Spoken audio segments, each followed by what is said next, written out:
કેમ છો બધા? માહિશ વેજ કિચનમાં તમારું સ્વાગત છે ફ્રેન્ડ્સ. આજે હું તમારી જોડે શેર કરવા જઈ રહી છું ડુંગળીના પરોઠા, લીલી ડુંગળીના પરોઠા.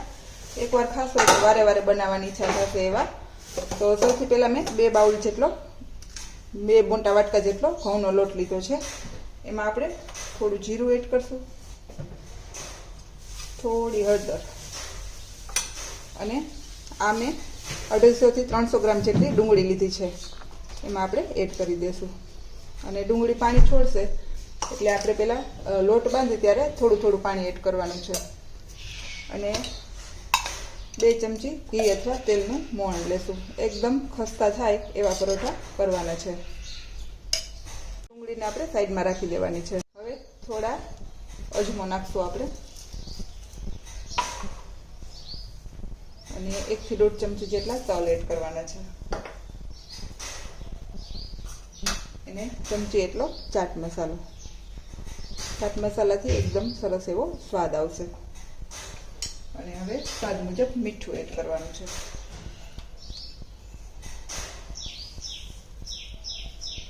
અને હવે આપણે આનો સરસ એવો લોટ બાંધી લેવાનો છે. પહેલાં આપણે એકદમ સરસ મિક્સ કરી લઈશું, જેથી ડુંગળીનું પાણી છે એ જેટલું છૂટું હોય એટલું છૂટી જાય. પછી જરૂર લાગે એટલું જ ઉપરથી થોડું થોડું પાણી એડ કરવાનું છે.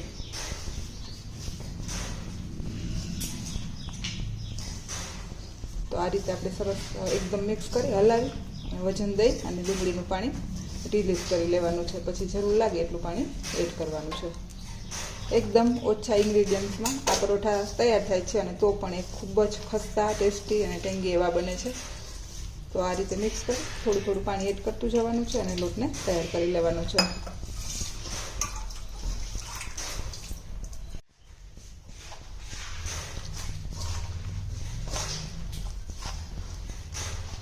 તો આ રીતે થોડો એને કડક લોટ બાંધવાનો છે.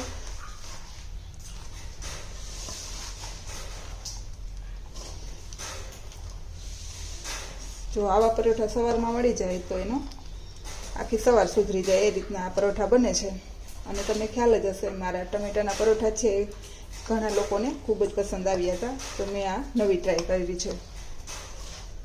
તો આ રીતે આપણે લોટને બાંધી અને એકદમ સરસ ભેગો કરી લઈશું. આ રીતે લોટ બાંધી થોડું તેલ એડ કરવાનું છે, અને ફરી પાછું આપણે એને સરસ મસળી લેવાનો છે.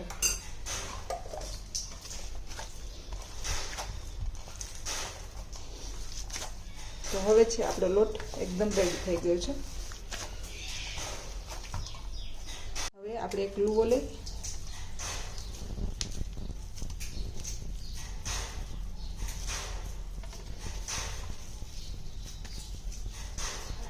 અને એને વણી લેશું.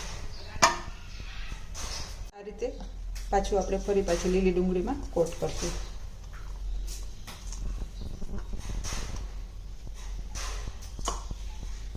અને થોડા મરચાંના કટિંગ એડ કરશું. જો બાળકોને આપવા હોય તો તમે મરચાંને સ્કીપ કરી શકો છો. અને થોડા હેલ્ધી બનાવવા માટે બીટના કટકા એડ કરીશું.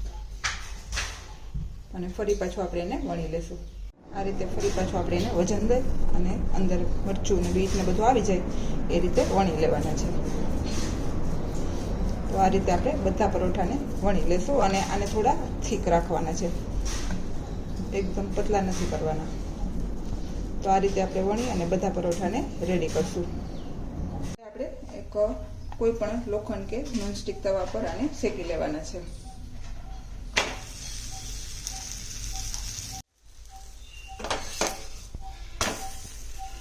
આ રીતે આપણે બંને બાજુ ધીમા ગેસ પર સરસ ગોલ્ડન થઈ જાય તો આપણે એને શેકી લેશું. આમાં તમે ઘી, તેલ કોઈ પણ વસ્તુથી શેકી શકશો.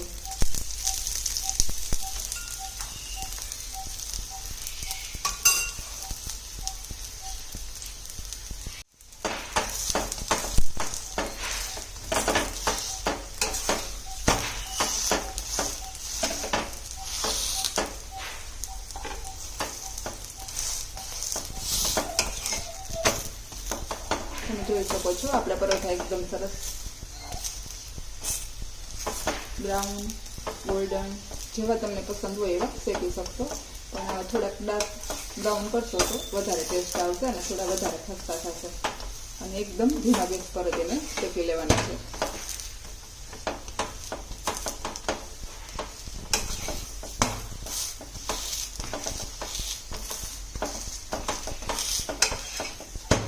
તો આ રીતે આપણે બધા પરોઠાને શેકી લઈશું. તો ફ્રેન્ડ્સ, બધા પરોઠા બની અને રેડી છે અને મેં એને ગ્રીન ચટણી જોડે સર્વ કર્યા છે. આને તમે દહીં જોડે, લીલી ચટણી, સોસ કોઈ બી જોડે સર્વ કરી શકો છો અને ખૂબ જ ટેસ્ટી એવા બને છે. જો તમને મારી આ રેસિપી પસંદ આવે તો લાઈક કરજો, શેર કરજો અને સબસ્ક્રાઈબ કરવાનું ભૂલતા નહીં. Thank you. બાય.